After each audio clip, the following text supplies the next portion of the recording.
Seja bem-vinda ao Como Me Tornei. Hoje a gente tem aqui a doutora Maria Clara Oliveira, médica nutróloga, que vai nos contar de sua vida um pouquinho, todas as dificuldades, desafios, histórias engraçadas, mas também vai nos dar dicas, né?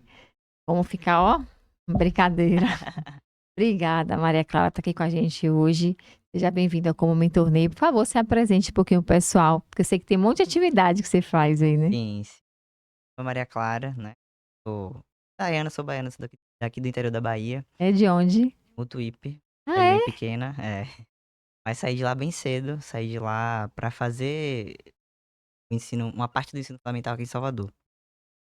E aí estudei o fundamental aqui, ensino médio, comecei a fazer cursinho aqui, passei, em medicina no Rio de Janeiro, Foi na mesmo. na na Na, na Serra dos Órgãos, né, que é lá Vem na cá, fez cursinho quanto tempo? 2 anos. Foi?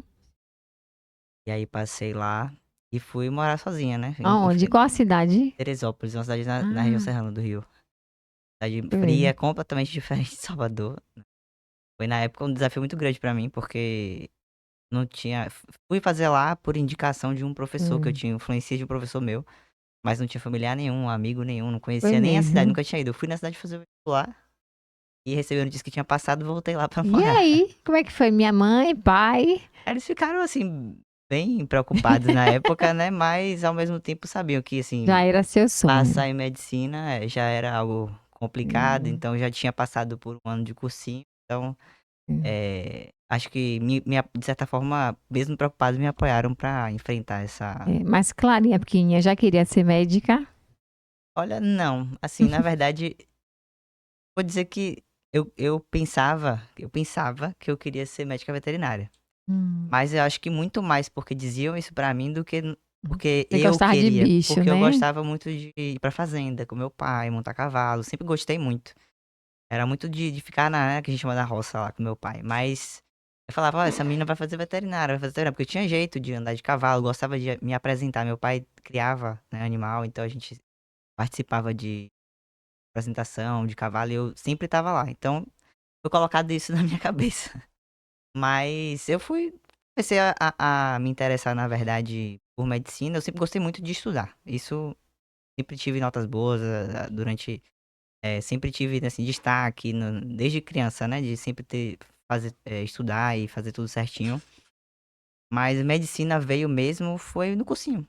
Quando Foi eu, assim, eu mesmo. fui fazer cursinho, eu ainda estava um pouco, eu sabia que, provavelmente era a área biológica, a área de biológicas, né, humanas, da parte relacionada à natureza, digamos assim, ciências naturais. Mas a medicina veio mais quando eu resolvi, assim, no cursinho eu tinha um amigo que já queria medicina, ele sabia da minha dúvida, ele me levou pra UFBA, a gente foi É. visitar, os laboratórios de biologia, os laboratórios de medicina, da parte de ciências naturais da UFBA, e aí foi vendo ali no dia a dia, né, entendendo um pouco como é que funcionava cada coisa, e eu decidi fazer medicina porque eu percebi, assim, que eu gostava muito mais da parte biológica humana do que da biologia relacionada mesmo aos animais, né. Então, eu acabei indo fazer medicina, por essa decisão, né, de gostar de estudar, eu gostava muito da parte humana. Mas nem passava na cabeça nutróloga. Não, não passava. Assim, médica passava também, porque de certa forma falavam isso, né: "Ah, você gosta muito de estudar, você tem notas boas", as pessoas acham que, tem nota Hum. boa, tem que fazer medicina, né. Mas É. eu nunca caí É. tanto nessa pilha, né, que sempre bota essas coisas, Era mas vocação. Já tinha um é. bichinho picando ali. Aí eu como eu gostava de estudar, eu fui dando vazão a isso, né. Então, aí eu me percebi que gostava mais realmente dessa parte, e aí sei, né, resolvi estudar, direcionar, digamos assim, meus estudos pra realmente passar em medicina. O que é que mudou? A rotina? Mudou bem mais, né, a gente se cobra muito mais, porque a gente sabe, né, que os vestibulares de medicina são os mais concorridos, então muda a rotina, muda a cobrança. Até em casa, eu lembro que na época eu Hum. dividia quarto com minhas irmãs. E foi Hum. separado o meu, porque eu tinha meus horários de estudo que É uma boa estratégia ninguém também, né. poderia interromper, assim, né, Hum. meus pais sempre foram muito assim de tudo que eu precisava pra estudar, se fosse um quarto, um livro, qualquer coisa, eles me Massa. me davam esse acesso, né. Então, eu tive essa oportunidade, estudei em locais bons e passar. Mas nunca foi assim, desde criança tenho, assim, na cabeça que seria medicina, foi Hum, algo que eu fui construindo mesmo com o massa. tempo. Aí passou e se mudou pra lá. Como foi isso? Me Foi conte. foi bem eu quis desistir várias vezes, inclusive, porque eu nunca tinha, ido pra um lugar, assim, que eu não conhecia ninguém, né. Eu saí do interior, vim pra Salvador, mas Salvador já era familiar, né. Sim, Então eu sim. passava férias aqui, eu tinha família aqui. Quando eu fui pra Teresópolis, no início, eu morei em pensão, então foi até mais fácil, talvez, no início, porque na pensão você nunca estava sozinha, né. Mas depois, com o tempo, eu fui morar sozinha, aí eu fui vendo que em vários momentos, né, batia aquela A bad. solidão, a vontade de você ver Dia das Mães, aniversário, de você não Hum, estar presente, né, meus pais, minha família gosta muito de se reunir, assim, no final de semana. Então isso aí, de certa forma, era o que pesava pra mim, né. No início da faculdade eu até vinha muito, mas depois que a faculdade foi tomando mais forma, ficando é. mais exigente, eu não conseguia, em vários momentos eu não conseguia vir. Então foi desafiador, assim, pra mim, mas me fez crescer também. Então eu acho que eu não faria diferente. Se eu tivesse que voltar hoje atrás pra escolher o local que eu fui fazer vestibular, e ter passado e me inscrito no vestibular e tomado a decisão de ficar, porque eu poderia ter decidido estudar mais um ano, né. Aqui em Salvador, no meu conforto de casa, por mais que fosse Sim, ruim estudar verdade, mais um ano para o verdade. vestibular, mas eu decidi ir e eu não hoje eu tenho plena consciência de que me fez amadurecer muito, Ah, eu então também acho, viu? eu não faria diferente. Também acho. E aí, na faculdade, terminou, sei lá, os 6 anos? Sim, isso é verdade. E aí, residência, como é que funcionou isso? Foi trabalhar? Aí, assim, da mesma forma que eu entrei, assim, em medicina, eu não tinha clareza que era medicina, eu fui, né, ganhando com o tempo. Eu entrei na faculdade e, assim, eu tinha ideia de coisas que eu gostava. O que é que passou pela cabeça, assim, quais foram as especialidades que Vinha você namorou? a primeira que vinha era pediatria. Hum. E aí tinha pediatria e durante a faculdade eu fui me interessando muito por cardiologia também. E aí eu acho que, no terceiro no segundo ano de faculdade, eu percebi que eu gostava de neonatologia, na verdade. Então eu gostava dos Sério? pequenininhos. Pediatria em si, eu falei: "Não, pra eu chegar na Hum, neo, acho que tem hum. muito mais, talvez não seja isso", né. E aí eu fui me interessando mais por clínica, cardiologia e, de certa forma eu trilhei muito meio para o final da faculdade já com o intuito de fazer cardiologia. Então eu busquei estágios da área, né, busquei aqui mesmo eu Hum. uma parte da minha faculdade eu fiz um estágio no hospital aqui de Salvador, Hum. no Hospital Santa Isabel, que é referência, né, cardíaca, mas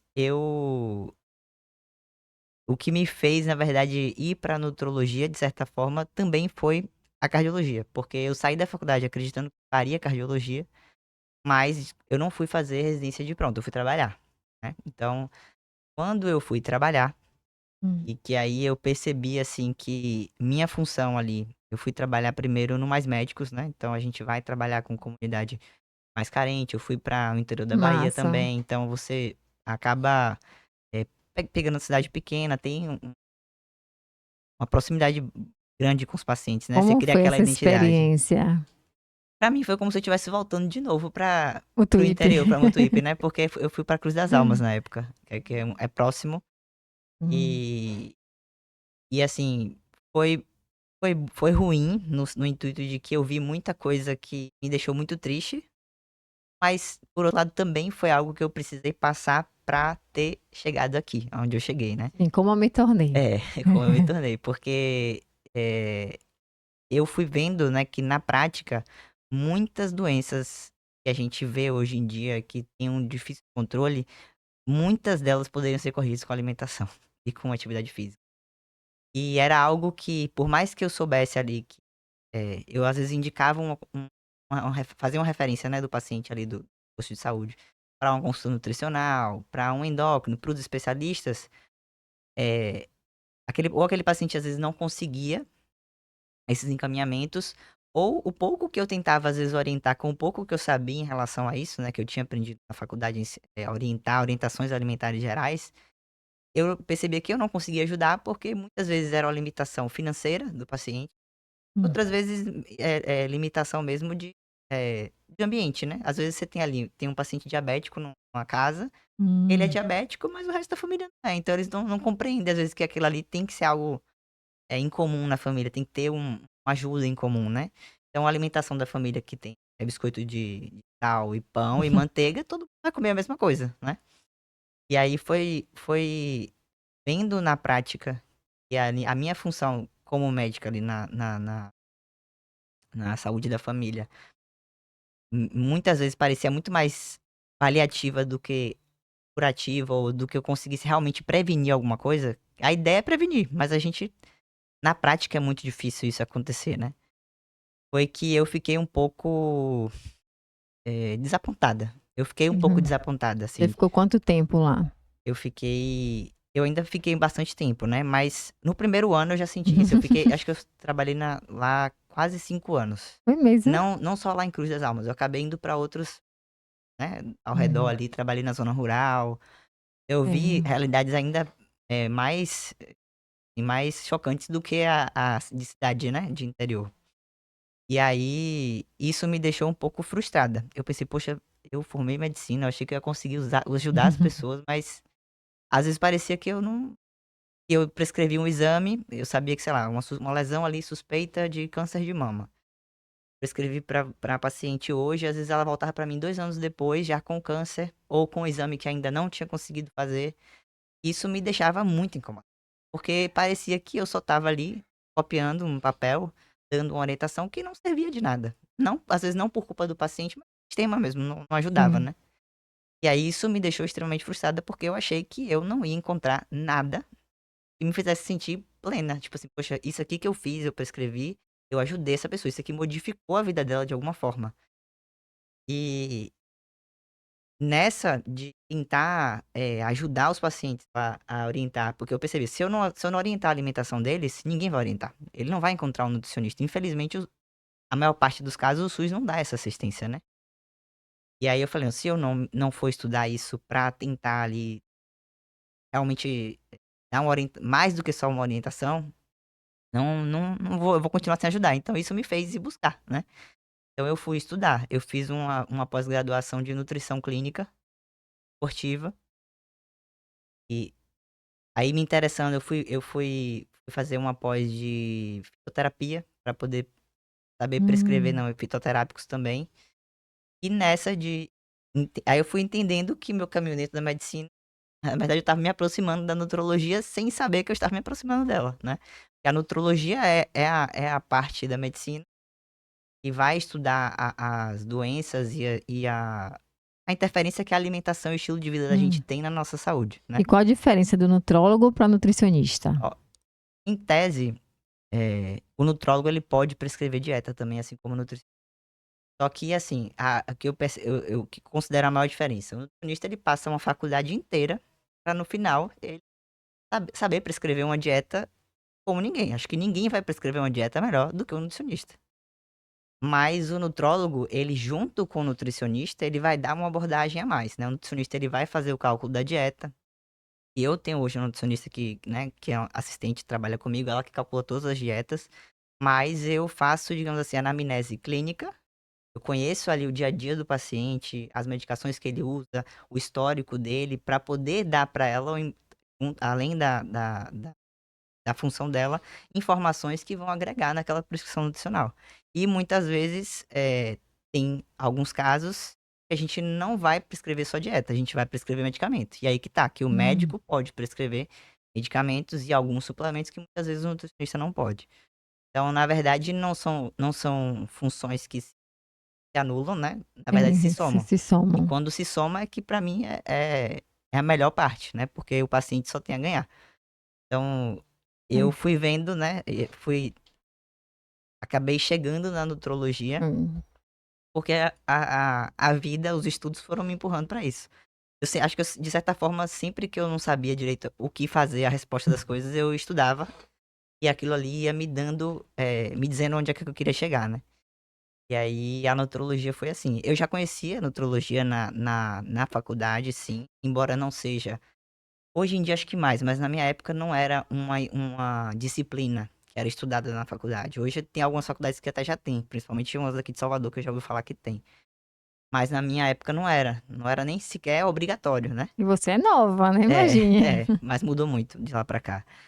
E eu tinha uma professora de cirurgia, ela era cirurgiã, que também era nutróloga. Então, toda vez que ela ia ali passar o caso daquele paciente ali na aula de cirurgia, ela dava a visão dela como nutróloga. Isso também me Hum, chamava muita atenção, né? Eu gostava muito dessa parte.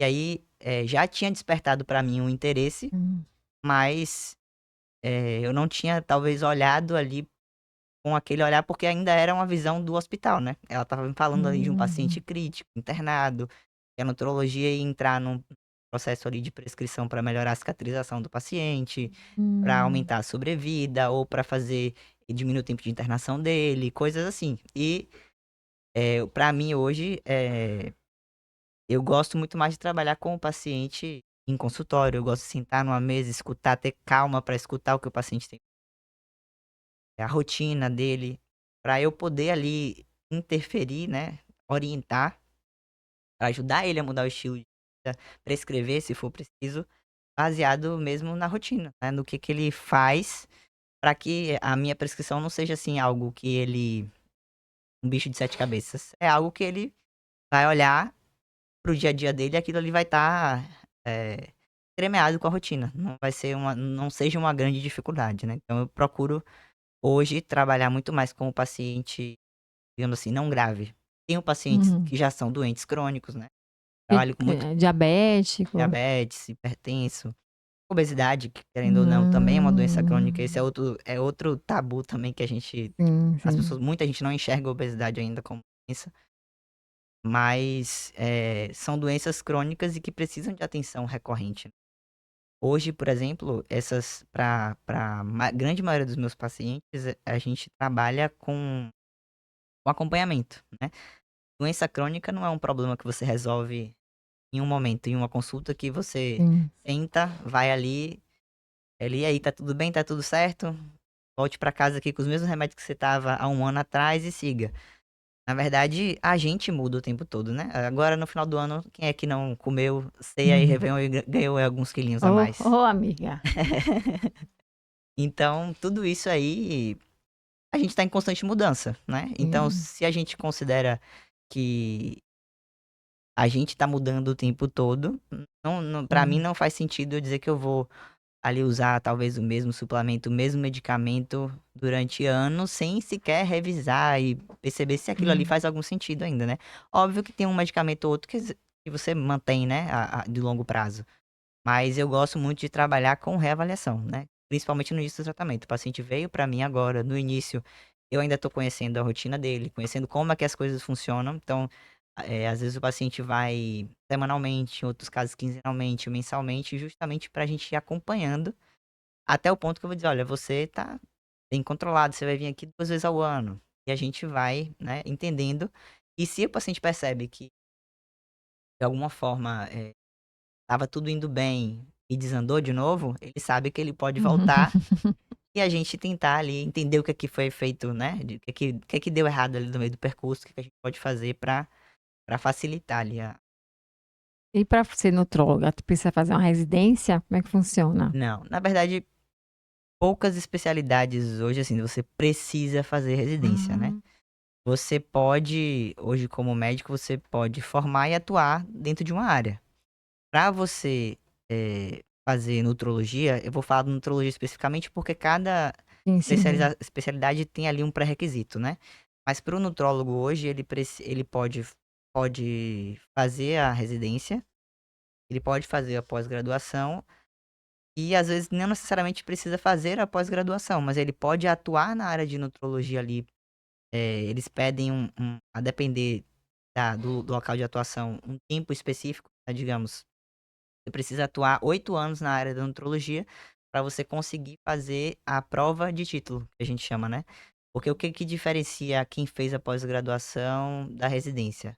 Às vezes é o tempo de atuação, local Sim, de sim. atuação E tem assim, tem pós-graduação boa? Tem, mas tem muita pós-graduação também que não é tão É, boa meia assim. boca, É, é. mas como médico, você pode fazer, né, atuar ali na área e prestar a prova de título. Ou pode também não prestar a prova de título, né? Isso não é uma obrigatoriedade. Digamos assim, tem tido um movimento maior para que isso seja feito, né? Eu vou eu vou completar os 8 anos de atuação Tá agora, vendo? esse ano. E aí eu vou conseguir fazer a prova de título. Faço provavelmente esse ano, geralmente é novembro, eu devo cumprir até o final desse ano. Aí eu não sei se eu vou conseguir fazer a prova esse ano, mas eu sou nutróloga por atuação, eu fiz pós-graduação em nutrologia Sim, também, sim. e a prova de título eu posso fazer a partir desse tempo específico. E aí, qual a sua especialidade hoje? O que é que chega mais lá? Paciente querendo preparo físico, ganhar massa, paciente com diabetes, obesidade, qual o público? O público mais comum hoje, né? Se dizer assim, qual é a persona mais comum? É uma mulher, Hum. seus 40 e poucos anos. Divorciada? Seus 40 e poucos anos. Hum. E já iniciou ali algumas mudanças hormonais, né? Devido à proximidade da Sim, menopausa. sim. Tá com dificuldade de perder peso, né? E tá buscando, Menina, assim, parece mais depois dos qualidade de vida. 40, é impossível. Não é não, não é não. É porque, assim, óbvio, né? Eu acho que existe uma demanda. A mulher é muito requisitada, né? A mulher de 40 e poucos anos hoje ainda tá em pleno pra É fazer tudo, pra menino, é trabalhar, pra trabalho, é fazer tudo. casa. É. Então, a exigência também é muito grande, né? Sim. E aí eu acho que a mulher, no geral, eu posso dizer que as mulheres se cobram muito mais em estar Hum. 100% ali o tempo todo. E aí eu acho que talvez o que o homem se preocupe lá em torno dos 60, a mulher com os 40 já tá preocupada. Não, porque eu quero isso, quero fazer aquilo ainda, eu quero estar bem, quero entregar, quero viver, quero viajar. E aí isso chega, Hum. aflora mais cedo na mulher, a mulher acaba procurando ajuda mais cedo também. E por que que ela não consegue perder peso? Qual a dificuldade assim? Tem alguma dificuldade metabólica, hormonal? Como é que Se assim, funciona? se eu for ver pela maioria das pessoas, a maioria das pessoas não se alimenta bem. Assim, É. acha que come bem, mas a grande maioria não se alimenta bem. Aí eu como um biscoito integral, Acha assim. barrinha de E aí cereal. hoje tem muito disso, né? De assim, eu Hum. como. Meu pão é sem glúten, é sem lactose, mas não é necessariamente ser sem glúten, ou ser integral, ou ser sem lactose que faz com que você emagreça, né? Então, Hum. ou que seja saudável. Tudo depende do contexto que aquilo ali tá, né? Eu sempre falo isso com o paciente. Não existe um alimento ruim e outro bom. Por exemplo, faz sentido eu trocar um arroz branco e integral? Depende. Se eu estiver falando do arroz branco, pratão de salada verde, tá ok. Aquele arroz branco ali não vai, talvez, fazer uma alteração na glicemia, no açúcar do sangue, tão relevante assim. Mas eu tô falando aqui de uma pessoa que não come nada de vegetal, tá ali sobrepeso, né? Tem um risco de ter diabetes. Vai comer um arroz branco, um pão branco, não se exercita, talvez aquilo ali sim seja algo prejudicial, né? Então tudo depende do contexto. Não tem nada proibido. Mas eu acho que o grande problema da maioria das pessoas é esse. Muitas vezes troca ali 6 por meia dúzia. É muito comum que eu escutar assim, doutor, eu engordo, mas eu Hum. como pouco. Eu como pedacinho, pedacinho daquilo. E às vezes é realmente volume que a pessoa come, é pouco. Mas as pessoas tendem a escolher alimentos com a densidade calórica errada. Exemplo. Por exemplo, castanha, né? Aquele mix de Ai, eu castanha que adoro é uma castanha. delícia. Mas se a gente for ver ali um punhadinho de castanha, às vezes tem uma quantidade calórica relativamente alta. Você É comeu isso. pouco, você ali, logo talvez você até sinta fome, mas em pouca quantidade do alimento, você acabou comendo caloria. Quando a gente fala de densidade, é mais ou menos, é o conceito da quantidade de energia que tem por grama do alimento, né? Por quantidade do alimento. Então, às vezes, 100 gramas de castanha tem uma quantidade muito maior do que você comer, por exemplo, um prato com um omelete, uma salada, um prato cheio, um prato até de feijão e arroz e salada. Então, Hum. essa troca que às vezes a gente quer também por praticidade, né? Hum. Busca uma praticidade, mas a maioria das vezes esses petiscos, essas coisas sem glúten, tem. Não é que não sejam saudáveis, mas em termos de calorias, tem. E aí acabam trocando aquilo ali por uma refeição propriamente dita. Não se sentem saciados, vão querer comer de novo em pouco tempo. E aí, ao longo daquele dia, ao longo daquela semana, esses errozinhos da dieta ali fazem uma grande diferença. Faz com que a balança da gente positiva. Porque para perder peso, a gente tem que ter uma balança negativa. Gastar muito mais energia do que eu consumo.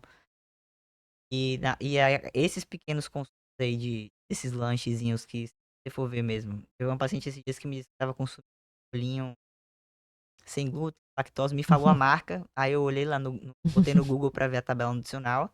Esse bolinho inofensivo de 2 pedacinhos e 300 calorias. É mesmo? Que era Ah, fit, assim, o cara tava lá, chega era preta a embalagem, assim, como se fosse dizer zero, né? Tudo que é zero hoje eles botam sim, preto. é. Com um negócio dourado, É. assim. Aí, eu falei, ó, você tá comendo pouco, mas é só isso aqui, tá comendo 300 calorias. Às vezes era É. melhor aquelas 300 calorias, você sai e faz então mesmo, entendeu? E aí eu acho que, na maioria das vezes, não, o problema, assim, não é um problema metabólico, não é uma. Realmente é o erro na alimentação, na grande maioria. E acho que em segundo lugar, falta de exercício físico. Tem que ter os dois, né, Tem que doutora? ter. Eu acho que assim, muitas vezes, se eu fosse dizer assim, o que que é melhor, fazer dieta ou exercício? Uhum.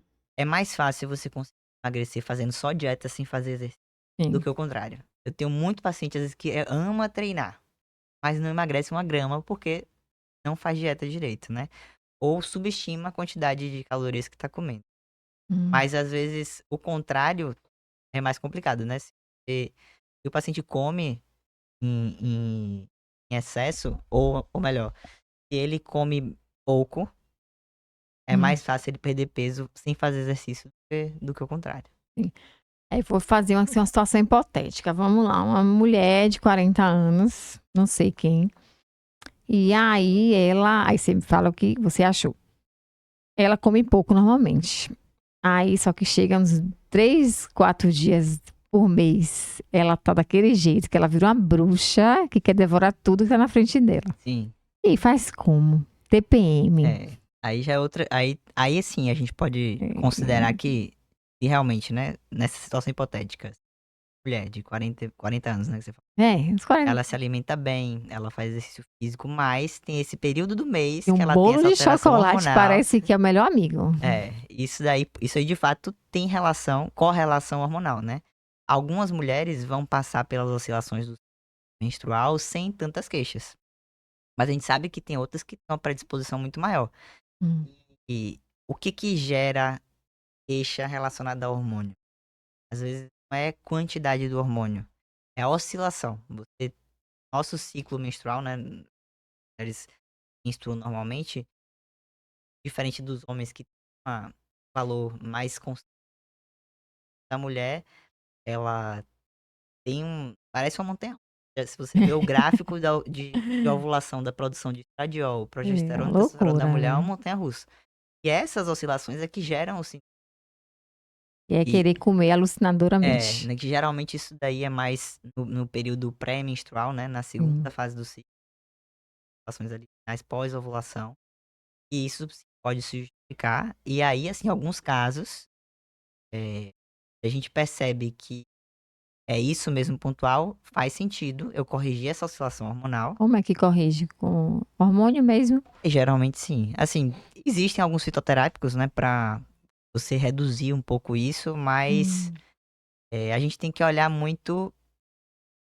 E o fitoterápico, muitas vezes, ele vai fazer uma função ali de modulação, mas ele não é um medicamento, muitas vezes, que o medicamento entra para bloquear alguma coisa. Ele vai trabalhar a ansiedade também? Isso, Pode isso. ser. O bloqueio, nesse caso, a gente chama, né, de bloqueio hormonal. Então, eu tenho oscilação, o que eu quero fazer é com que não tenha oscilação para não ter sintoma. Então, a gente usa normalmente hormônio, outros hormônios, para fazer com que o corpo pare de produzir oscilação e passe a ter uma produção mais estável. Essa estabilidade controla a queixa. E aí costuma dar esse alívio aí pra mulher, né? Um hormônio muito comum, que é um hormônio inclusive, muito Hum. polêmico, é a gestrinona. É, Quem nunca como é o nome? Gestrinona. Ah, não conhecia, não. Você deve ter escutado falar do termo chip da beleza. Nunca ouviu Ah, falar? sim, sim, que tava dando problema e É. tal. Então, esse termo, inclusive, eu nem gosto, mas eu sei Hum. que é um termo que né, as pessoas Sim, sim, acabam sim. relacionando, mas é um hormônio Ninguém ia muito. querer falar de estrinona. Você botou o quê? Um É, gestrinona. todo mundo fala chip da beleza, né? É. Então já é um hormônio estudado há muitos anos. Então, por mais que pareça uma novidade, o doutor Elcimar Coutinho Hum. mesmo, que médico famoso que Sim, falou, já né? das antigas, É, já. ele já faz estudo há anos, né? Foi o pioneiro aqui no Brasil. Ele trabalha com implante há muito tempo. Acho que muito do que a gente tem hoje é legado do que ele deixou. A gestinona é um hormônio potencial para tratar diversas doenças É, relacionadas ao e ciclo como é que menstrual. ela atua? Por que que ela funciona? Ela funciona justamente porque ela tem essa ação que eu te falei. Ela tem uma ação antiestrogênica, antiprogestagênica e androgênica. Ela vai atuar nos três hormônios principais ali, digamos, da mulher, para controlar essas oscilações. Ela controla a oscilação e faz com que as queixas relacionadas à menstruação, queixas relacionadas ao ciclo menstrual, deixem de existir. E por que dá a beleza? Por causa dessa função androgênica dela. É, Essa o função androgênica que é essa função? é um. Porque ela faz o controle, né, dessas oscilações do. E pode ter, na verdade, ela tem uma ação, por exemplo, ela facilita o ganho de massa muscular. Hum, Ela é melhora a tipo a libido. testosterona. Ela melhora a libido, ela aumenta a testosterona livre. Então, a mulher que já produz uma quantidade boa de Hum, testosterona, ela, digamos assim, potencializa o efeito da testosterona na mulher. Então, esses são efeitos chamados de androgênicos, mas que se é uma paciente, como você falou no caso dessa paciente, hum, se alimenta bem, se sim. treina direitinho, e que ela realmente só descontrola naquele local, quando a gente corrige o problema que ela tem, ela acaba se beneficiando da parte do hormônio, que controla as queixas menstruais e também ganha essa função aí, né? Que é uma um efeito dele que não é o motivo pelo qual a gente está utilizando ele, mas é uma Hum. consequência que para aquela Ah, mulher legal. que treina faz sentido, né? Ajuda, E o digamos que é que assim. deu ruim nesse chip aí que o pessoal tava falando? Deu ruim foi porque, na verdade, foi novembro, né, do ano passado. Novembro do ano passado ficou suspenso justamente por denúncias de mau uso ou É, uso geralmente, né? estético. Infelizmente tem, pra tudo, né? Sim. Eu acho que em todas as áreas, não só medicina, sempre tem os bons e os maus profissionais. E eu acho que muito pela prescrição da gestinona vinculada somente, né, à beleza, ao chip da beleza, a venda como se fosse algo milagroso, Sim. estético, que fosse resolver mudar a vida da mulher, é que foi o problema. Porque usar a gestinona com esse intuito, na grande maioria das vezes, vai ser atrelado a efeito colateral e a problema, entendeu? A gestinona é um hormônio muito bom, mas quando a gente está falando em tratar patologias, doenças ginecológicas relacionadas Hum. ao ciclo menstrual. Mas usar ela com uma finalidade estética, você pode ter outros prejuízos para a saúde da mulher, até para aumento de risco cardiovascular, por exemplo, Hum. sem ali ter motivo, né? Porque todo remédio tem seu benefício e seu risco. Você tá expondo, às vezes, a mulher a um risco desnecessário porque ela não tinha uma patologia ginecológica, por exemplo, para ser É. corrigida, entendeu? Eu lembrei do Dr. Ito que veio aqui, ele é cirurgião plástico capilar, né? Ele falou, às vezes, que tem um limite lá do homem de 300 a 900 da testosterona. Às vezes o cara tá em 300 e aí ele toma mais testosterona e tá em 900, aí o médico vê, 900 tá bom. Mas às vezes ele tá com muito mais testosterona que o corpo dele precisa, né? Então acho que deve ser mais ou menos desse jeito. Sim. Ela não precisa do hormônio, né? É, E aí você vai ter muito quando mais do você. que seu corpo consegue. Porque o uso com a finalidade estética, normalmente, é um uso que precisa ter altas dosagens. A gente tem os nossos níveis fisiológicos normais dos hormônios. Hum, E geralmente os efeitos estéticos, eles, na sua maioria das vezes, estão atrelados a dosagens hum. suprafisiológicas. Além de você usar um hormônio que você não tinha indicação, você usa ele em uma dosagem muito maior. Então é óbvio Sim. que você Vai dar que ruim. vai dar ruim, né? Que você vai ter muito mais colateral do que benefício. Porque nenhuma dipirona que você toma é isenta de efeito Sim. colateral, né? Sim. Um exemplo que eu sempre dou para os pacientes que perguntam: "E o efeito colateral disso?" Eu falo: "Ó, Uhum. eu tenho uma paciente recentemente, ela começou a ter sangramento nas fezes, levou uma colonoscopia, a digamos assim, o diagnóstico final foi que o sangramento dela tinha relação com, inadequado de ibuprofeno, que é um medicamento anti-inflamatório, Hum. só que ela usava de maneira recorrente, porque tinha dor de cabeça recorrente, então logo recorria ali o ibuprofeno É pra dor, na mesmo? bolsa, sempre tinha. E ela fez uma ferida e levou esse sangramento, Hum. e que óbvio, né, corrigindo, melhorando, vai melhorar, mas nada é isento de efeito colateral. O que a gente sempre tem que ponderar, até do ômega 3. O ômega 3, por exemplo, é um suplemento também super difundido, mas o ômega 3 pode Sim, alterar a coagulação, por exemplo, então pode não ser a melhor opção para alguns pacientes. sim. Então tudo depende de para quem você está prescrevendo. É fundamental que tenha uma indicação, porque enquanto a indicação, trouxer mais benefício do que risco para o paciente, vai fazer sentido você prescrever. Mas se em algum momento a condição clínica daquele paciente muda, e tá aí o fato de a necessidade, às vezes, de você reavaliar e não usar qualquer suplemento da cabeça ou porque vinha em algum lugar, Ai. é justamente saber se aquilo ali é ideal para você, se a dosagem é ideal para você, Sim. se aquele suplemento realmente faz diferença, porque ele Uhum. também tem efeito colateral, não é isento, Sim. né. Eu vou falar de uma amiga minha Sim. que começou a caminhar, fazer uma atividadezinha física e toda hora no Instagram, creatina, creatina, mas creatina. Aí a pessoa foi, comprou a creatina e estava malhando e começou a inchar, inchar, inchar, sem entender o que que era. 2 meses depois, deu aquela luz. Ganhou 5 quilos. É a creatina. Quando parou de tomar creatina, 3 quilos, assim, puf, desapareceram. O que é que aconteceu, doutora? Creatina, assim, até tem que ver se realmente era só creatina que ela estava usando, né. Sim. E ela jogou Mas no lixo. creatina é um suplemento que tem muita evidência, né, de Não, o pessoal benefício. fala hoje como se a creatina fosse a melhor coisa do planeta, né? Assim, de fato, em relação a suplemento, eu acho que creatina e cafeína hoje são os suplementos que mais têm Hum, evidência que realmente funcionam, de que alteram a performance, né, que melhoram a performance, e também, principalmente a creatina, de segurança para vários grupos etários. Mas a creatina, aí, no caso da sua amiga, deve ter feito uma retenção de realmente, que é o hum, que ela faz intramuscular. Isso fez ela aumentar o peso. E aí que é a importância também de você fazer uma bioimpedância, né, avaliar uma bioimpedância e não só o hum. peso da balança. E às vezes o peso se ela estava treinando, muito Pouquinho, provavelmente discretamente, né? é, Umas caminhadinhas. muito provavelmente aquela quantidade de líquido, de peso que ela estava ali, muito era líquido, retenção de líquido Sim. intramuscular, que é a ação que a creatina tem.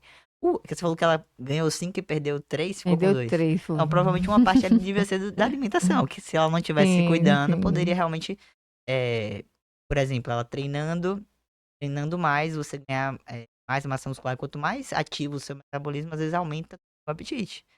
E aí, insensivelmente, as pessoas acabam comendo mais, achar que: "Vou treinar mais pra perder mais", Sim. mas aí não controla Eu mereço, não tá controla pago, a tá pago. alimentação na mesma proporção, e aí come mais também, né. Sim. Mas a creatina, com certeza, ela deve ter retido Nossa mais senhora, que ódio, viu? Agora outra polêmica agora, viu? sim. Ozempic. Aham. O pessoal tem falado assim, que ele realmente é um remédio muito bom, revolucionário, mas para quem tem alguma doença, digamos assim, né? Para quem tem uma prescrição médica. Sim. Mas o povo hoje usa à torta e à direita. Vamos lá.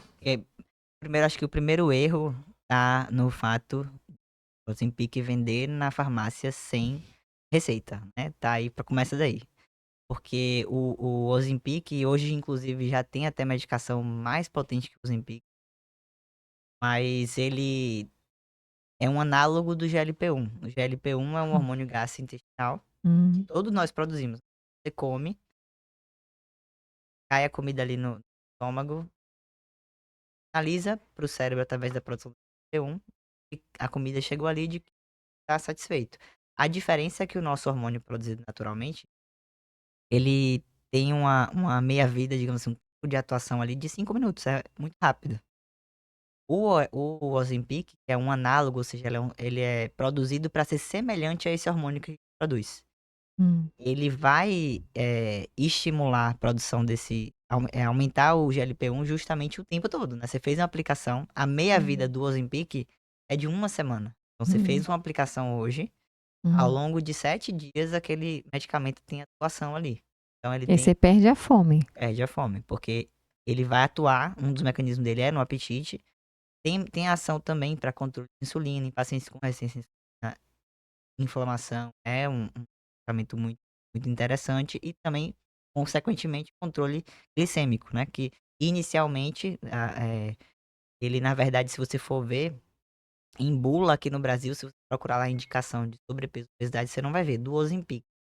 Mas a semaglutida, que é a substância que tem no Ozempic, é aprovada para o tratamento da obesidade com outro nome comercial, chamado Wegovy, que é um mais recente. E agora também já foi liberado, já vende na farmácia. Hum. Então a substância é a mesma. A diferença é que na bula o E Ozempic o não tem lá. preço, talvez, né? O É preço é carinho, né? o preço é bem semelhante né, do Wegovy pro Ozempic, mas a substância é a mesma. Hum. A grande questão assim também que eu vejo hoje em dia é que é muito mais fácil, né? Você sabe que você precisa fazer dieta, você precisa ali controlar a sua ingestão calórica.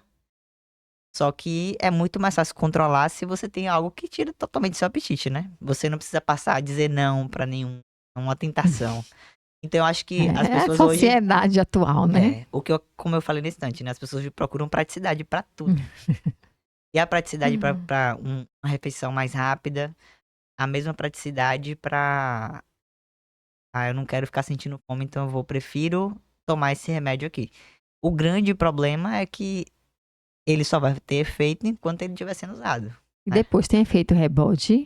Na verdade, não é bem assim efeito rebote, porque qual o problema? A pessoa às vezes passa usando, né? Hoje você tem o seu apetite que você já conhece, você sabe os horários Sim. que você comer, se você não comer, como é que vem sua fome, enfim, você já se conhece, você percebe esses sinais hoje.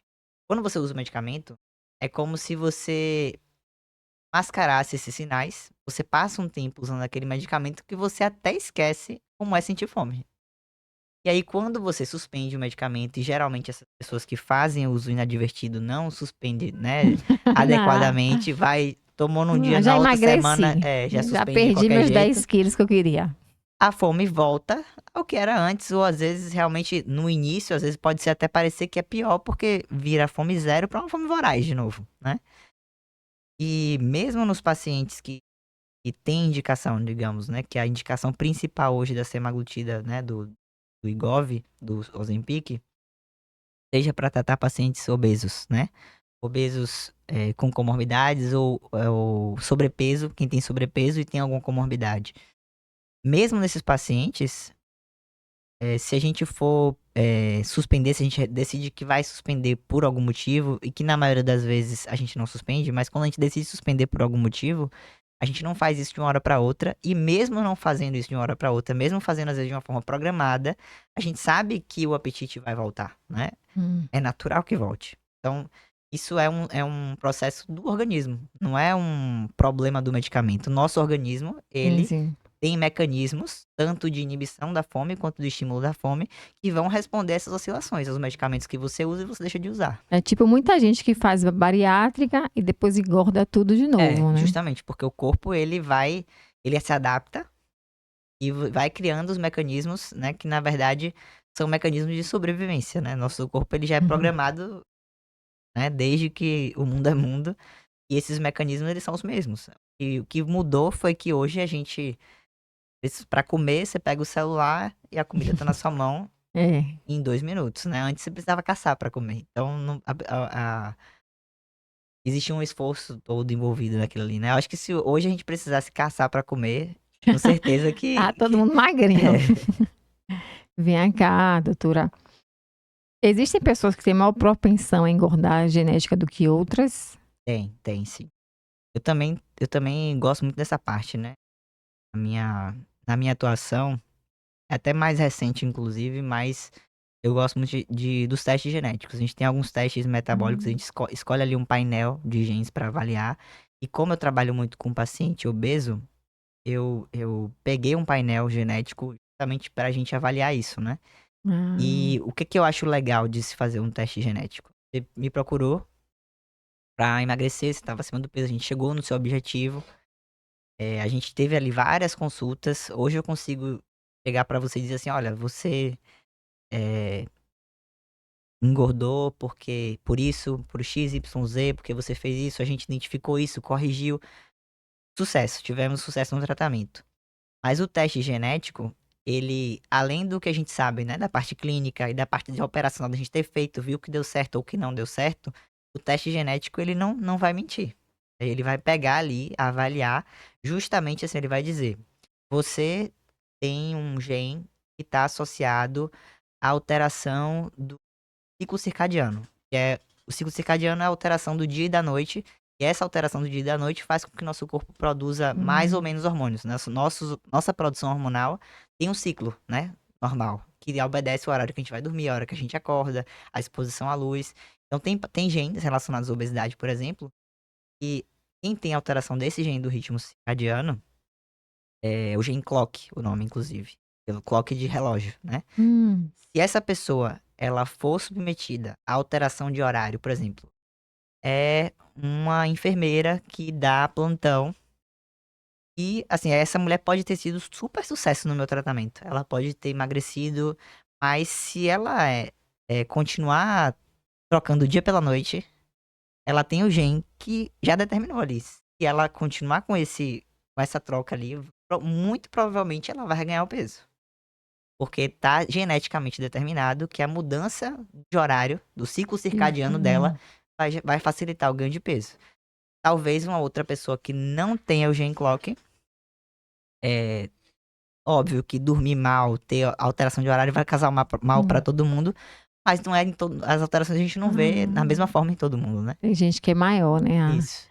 E tem genes da obesidade também relacionados, por exemplo, à fome, né? São pessoas que precisam comer volume.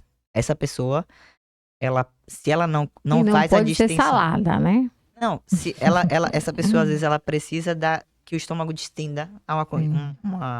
a um volume específico para que ela tenha o apetite inibido. Então não adianta às vezes eu dar um pouquinho de comida para aquela pessoa. Ela precisa comer caloricamente pouco, precisa. Mas eu preciso dar alimentos que gerem uma distensão abdominal Hum. suficiente para estimular o hormônio que ela precisa para ter. Se sentir saciado, Então né? o teste genético na obesidade, ele vai ajudar a gente a entender o padrão alimentar do paciente e qual que é a estratégia que faz sentido para aquele paciente. Se a gente identifica quais genes ele tem que determinar a obesidade dele, a gente vai atuar na modulação desse gene. Então, se eu sei que esse paciente tem alteração no clock, eu vou ter que orientar ele que esse ritmo dele, digamos, se é um trabalho noturno, que esse tipo de trabalho não vai facilitar, por exemplo, a vida dele, né? Vai, pelo Uhum. contrário, vai dificultar. Sim. Então, talvez esse paciente precise de uma atenção muito maior, precise usar um medicamento mais tempo. Hum. Se é um gene relacionado a Melatonina pode ser en prescrita, né? Não sei. enfim, a obesidade ela é multifatorial, né, e tem muitos genes a ser avaliado. E eu acho que, no como você tinha perguntado inicialmente, né, se tem fator genético, tem. Sim. Mas Dizer que tem, assim, uma obesidade causada pela genética e que só por isso é muito raro. Isso é muito raro, você de sim. origem genética puramente. O que a gente tem é a obesidade hoje, que é muito causada pelo estilo de vida. Você tem uma propensão genética pra ter, aí você é exposto naquele meio, você desenvolve. Sim. Mas existe como também modular isso pra reduzir esse risco, né. Por exemplo, eu fiz o meu teste genético, eu tenho, se não me falha a memória, foram 10 genes alterados pra diabetes, de risco Ah, pra diabetes.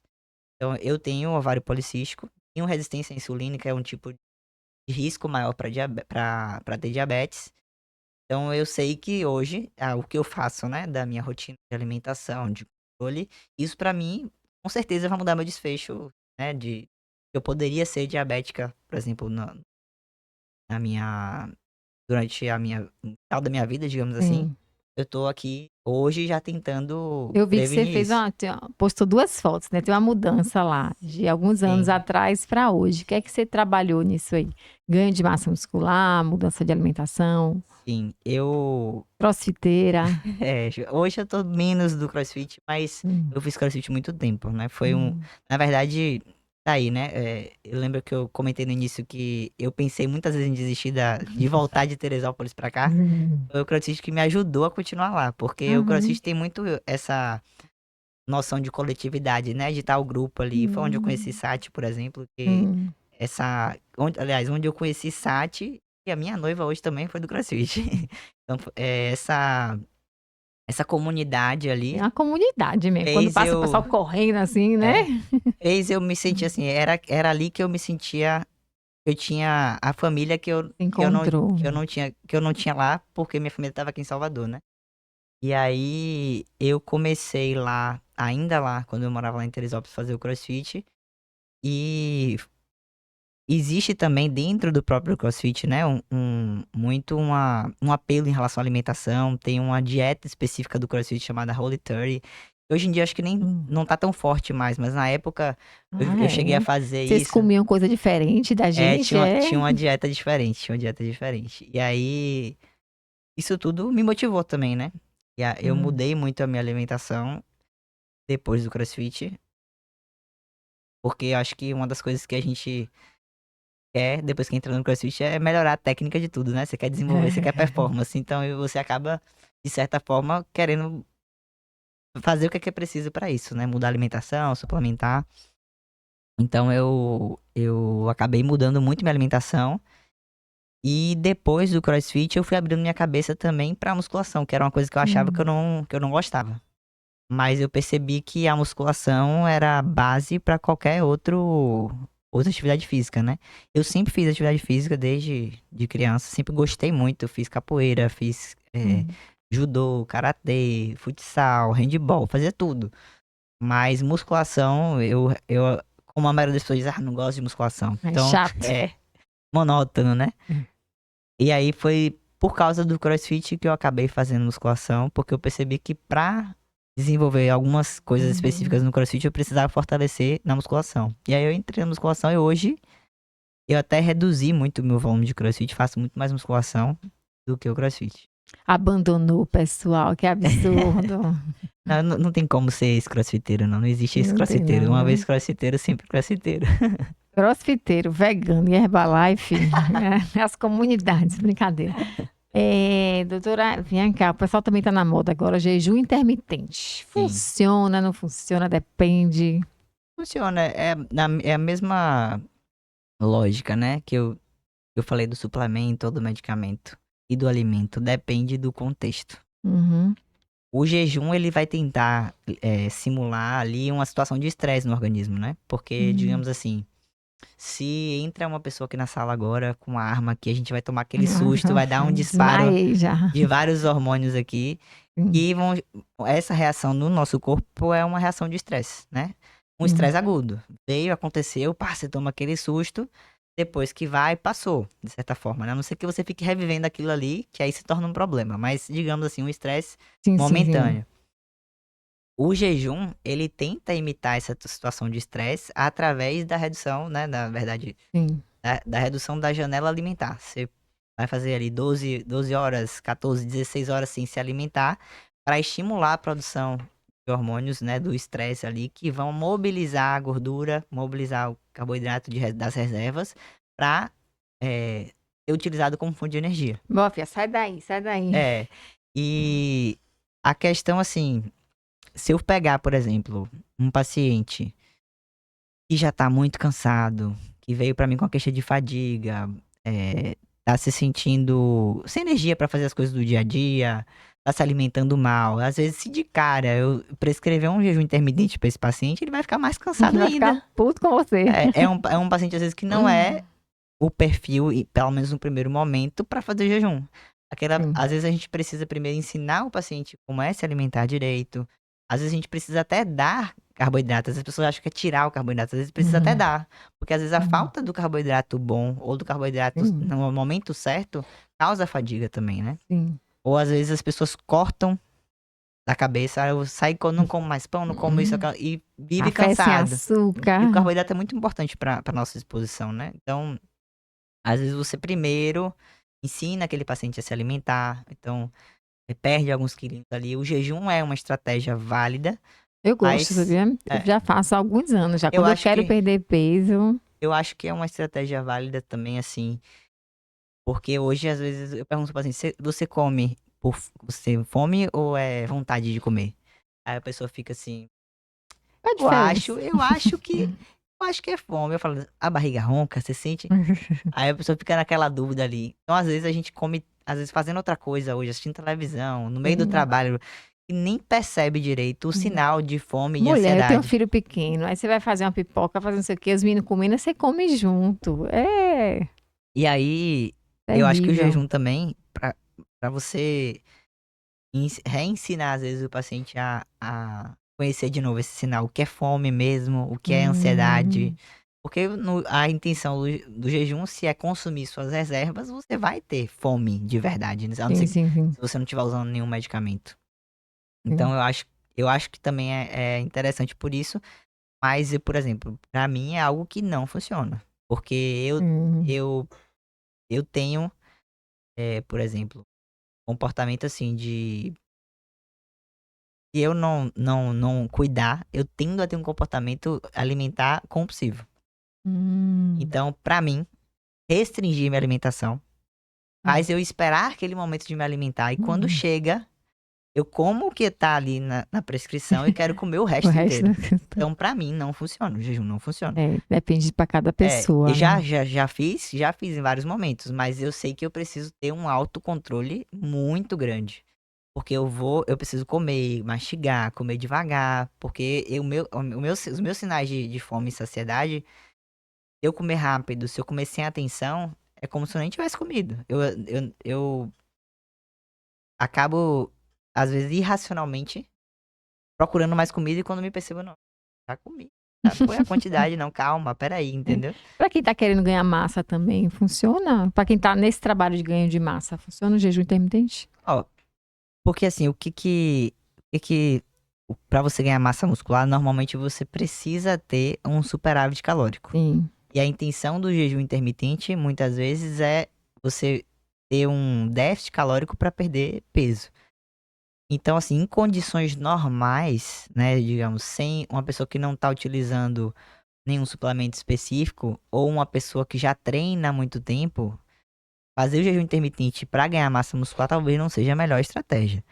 Mas se eu falo de um paciente que tá começando a treinar agora, Sim. e ali tá pouco, digamos assim, um destreinado, às vezes esse paciente ele vai ganhar massa e perder gordura mais rápido do que uma pessoa que já treina há muito tempo. Ele tá sem treinar, então qualquer estímulo muscular, o músculo acordou ali, tem um ganhozinho de massa, né? Mas o jejum em si, o que que pode ser interessante? Por exemplo, uma pessoa que quer ganhar uma dieta de massa, uma dieta para ganho de massa, ela vai fazer ali um superávit calórico, digamos. Dos 7 dias na semana, ela faz superávit em 5 e faz um jejum com a janela Hum. menor em 2 dias naquela semana. Pode ser que esse jejum seja benéfico, por exemplo, para diminuir o risco dela ganhar gordura num processo que ela tá, num período que ela tá comendo mais, que Diminuir seria aquela pochetezinha e tal. porque assim, quando a gente tá comendo em superávit a mais, você pode ganhar massa e gordura ao mesmo tempo. O que vai definir se você vai ganhar mais ou um ou outro é muito se você tem a parte genética também, mas tem muito a parte do treino. Então você não vai ganhar músculo se você não estiver estimulando o músculo. Uhum. Mas é normal, num processo de ganho de massa muscular, que você ganhe um pouquinho de gordura junto com massa muscular. Então, às vezes, o jejum pode ser uma estratégia de uma pessoa que está ganhando para diminuir esse ganho de gordura que a gente sabe que vai existir. Pode ser uma estratégia um pouco ali para diminuir esse ganho de gordura durante um superávit calórico para ganho de massa muscular. Entendeu? Massa. O que é que tem de novo aí, doutora, nessa área de nutrologia?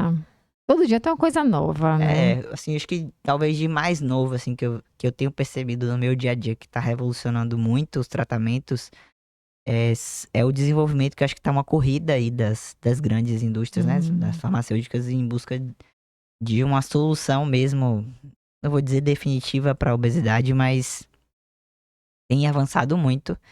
A gente falou do Ozempic, né, da semaglutida, que é um análogo do GLP-1. Hoje já é uma realidade o tirzepatida, que é uma outra substância, o nome comercial Mounjaro. Não sei se você já ouviu falar Não. também. Ainda não está disponível em farmácia no Brasil, a gente consegue hoje por importação ou manipulação. Mas a tirzepatida é como se fosse, grossamente falando, é o Ozempic mais potente. Por quê? É mesmo. Ele vai atuar no GLP-1, que é o mesmo hormônio que a semaglutida atua, e no GIP, que é um outro hormônio gastrointestinal que também vai atuar no controle do apetite e na regulação da insulina. Então é como se você tivesse com a semaglutida atuando na obesidade com uma frente, com a tirzepatida, que o nome comercial é Mounjaro, você está atuando ali com duas frentes. Então, você concorda que dois hormônios ali gastrointestinal fazendo efeito, vai fazer mais Hum, efeito do que um só? E hum. agora tem o Retratutida que vai vir É aí mesmo. provavelmente esse ano ou próximo, talvez, que é um triplo agonista. Ele vai atuar aí em três hormônios gastrointestinais diferentes para controle do apetite, regulação da glicemia, da insulina e tratamento da obesidade. Então tem se avançado, na verdade, eu tenho estudo já com o medicamento para obesidade que Os a caras agora pessoa estão perde só. peso e ganha massa muscular ao mesmo tempo. É mesmo, É. Então menino. tem avançado muito. E assim, do que a gente pode dizer assim, que é realidade, né? Do dia a dia, que eu tô prescrevendo no dia a dia, o tirzepatida tem mudado assim, é uma medicação que é muito boa de trabalhar, porque tem uma ação, tem uma potência boa quando você precisa, e tem, de certa forma, menos efeito colateral do que a gente tem observado com a semaglutida. Óbvio que cai no mesmo problema. Depende de para quem eu tô prescrevendo, né? Do porquê eu tô prescrevendo. Mas além dela ter um resultado melhor, né, para perda de peso, para tratamento da obesidade e sobrepeso em alguns casos, ela ter menos efeito colateral faz o tratamento ser Não deixa mais. aquela cabeça de Ozempic, não? Porque eu acho que o que mais faz a pessoa abandonar o tratamento é a náusea, é a Hum, constipação que pode acontecer. Isso é que faz a pessoa, às vezes, desistir, porque é muito chato você ficar enjoado o tempo inteiro e tendo hum. refluxo o tempo inteiro.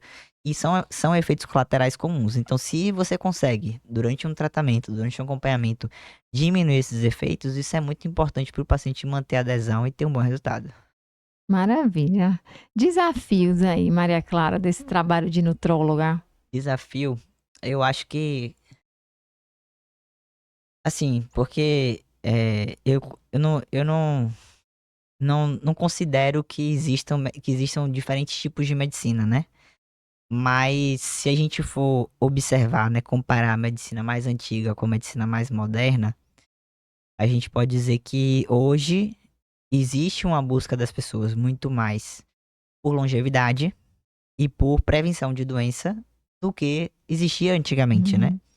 Então eu acho que como as pessoas vão mudando, o tempo vai mudando, a cabeça vai mudando, a ciência vai mudando, tudo muda. Sim, Então, sim. eu acho que essa visão, que eu não gosto nem de separar dessa forma, porque a medicina é a mesma, só mudou o tempo, né? Hoje é diferente de, digamos, 40, 50 anos atrás. Mas talvez o desafio seja que na medicina ainda existe muita visão tradicional de que o médico ele deve respeitar ali uma diretriz específica que ela disse que é pra eu fazer isso desse jeito, se não for desse jeito eu não sei a solução, então eu não vou resolver. Procure outro especialista ou sempre Eu só compartimentalizando o trabalho com paciente. cotovelo esquerdo. Cotovelo É, direito é meu outro colega, é. né? E eu acho que se eu pudesse, se fosse adequado, que eu acho que não é, mas se eu pudesse que for adequado Hum, separar, hoje na medicina moderna, nosso desafio tá assim em mostrar pra medicina antiga e o que importa verdadeiramente é o paciente, né? Escutar o paciente e as queixas dele, o contexto que sim. ele é muito mais importante do que aquela diretriz, porque Hum, às vezes não estava ali dentro daquela diretriz, daquele livro escrito por A mais B que você tinha que fazer aquilo. Mas algumas circunstâncias, às vezes, levam o paciente a fazer algumas coisas e que, é, como eu falei, né, o mundo hoje mudou, então a gente precisa, às vezes, mudar junto, né? Se a gente fica engessado muito em condutas que muitas vezes são muito diretas e muito engessadas, a gente não evolui junto com o paciente, né? A gente quantas pessoas você deve ter como até dar a sua opinião em relação a isso? Eu tô sentindo, um exemplo, eu tô sentindo aqui uma dor de cabeça, mas eu já fui no neuro, já fui não sei o quê, já fiz vários exames e não dá nada. Aí eu olho pro exame do paciente, às vezes eu vejo que é uma falta de vitamina B12, Sim. uma falta de metilfolato, de vitamina D, coisas simples, mas que a medicina tradicional, e eu falo isso também, porque na faculdade, eu não tive essa visão na faculdade, infelizmente, eu tive depois que eu saí, que eu fui trabalhar, acho que eu dei uma volta por fora pra voltar pra medicina, foi que eu percebi isso. E às vezes eram coisas simples, que a gente tá procurando uma doença, uma imagem lá, um tumor no cérebro, mas que era só uma vitamina, um alimento que poderia ser mudado, ou ouvir o paciente. É uma coisa que eu sempre faço na minha consulta. Relata pra mim um dia da sua alimentação, fala tudo pra mim que você come. E aí eu vou identificando junto com ele tudo aquilo ali. E às vezes eu encontro, olha, isso aqui que você fez. Isso aqui não tá legal. Isso aqui é ruim, tira o sono. Isso aqui trava mais o intestino. Ah, eu não sabia. Ninguém nunca me falou. E aí vai nessa, né? Você vai pegando nesses pontinhos aí. E aí você vai mudando esses desfechos. Então eu acho que o meu desafio hoje é muito mais em lidar com essas diferenças da medicina antiga com a medicina moderna, se é que pode se chamar assim, porque eu acho que não deveria, mas infelizmente hoje a gente acaba sendo distinguido dessa forma, é entre nós médicos mesmos, a gente se entender, porque o paciente chega, às vezes, vai pro médico, o médico fala uma coisa, o outro vai falar O outra, aí o endócrino paciente... não, o endócrino passou isso. aí fica ele perdido, Eita. e aí, né, o que é que a gente faz? O que eu sempre digo pro paciente, você precisa escolher em quem você vai confiar e seguir, porque não existe 100% certo nem 100% errado. Mas eu sou ainda do que acredita que ouvir primeiro o paciente e esse vai ser sempre aí o melhor caminho. Não, você falou aí, eu veio passando na minha memória aqui um filmezinho, né? Meu clínico, ele é assim. E antigamente eu tinha umas crises de asma, que eu ia no otorrino, e aí, né, tome antibiótico, remédios e tal. Vira e mexe, eu tava tendo essa crise. Aí eu fui nesse clínico que me indicaram, e aí ele sentou comigo, me conte sua rotina aí. E aí eu falei assim, papapá, e aí eu trabalho de dia, dou aula de noite, depois eu vou malhar. Ele, o quê? Ele vai malhar de noite? Tá louco? Ele é desse jeitinho. Não, se você puder, pega essa academia, bote pra amanhã. E aí me explicou, né, por quê e tal. Eu chegava em casa quase meia-noite, eu acordava às 5 horas da manhã. Isso altera tudo, seu ritmo circadiano. E, exatamente, o sono que eu não tinha. E aí, pronto, quando eu fiz essa mudança, parou as crises de asma. Sim. Ou seja, ele teve esse cuidado. Então, quando você está me falando aí, é perfeito. Exatamente isso. É a gente Só que se preocupar, né? hoje, assim, eu passo às vezes 1 hora e meia com o paciente pra poder chegar nesses pontos. Sim, sim. Em 10 minutos de consulta, você não vai aprofundar isso nunca.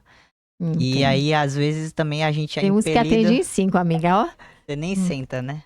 Tem alguma queixa? Eu tirei a pressão. Mas aí tem Se vários pesa aqui. vários Vou passar fatores, esses né? exames. E aí, muitas vezes, uma pessoa que tá fazendo um atendimento ali de plano de saúde, ele é obrigado a fazer um número específico de atendimentos dentro de um período. Eu sei, também já atendi, né, no SUS, eu sei como é a pressão que é da gente ter uma produtividade mensal. Pobre só se ferra, coitado. E que acaba que só quem perde é o paciente, né? Então hoje eu considero que eu sou uma privilegiada porque eu me encontrei dentro da medicina e eu posso ter tempo hoje de sentar com o meu paciente, de escutar, de participar ativamente, né, da vida dele. Eu tenho uns pacientes hoje que abrem a vida mesmo pra mim. Isso pra mim é o que... Imaginando o Sati lá no consultório. Nossa, com as histórias dela. Beijo, Sati linda. Então eu acho que pra mim é um privilégio isso hoje, de sentar e escutar os pacientes.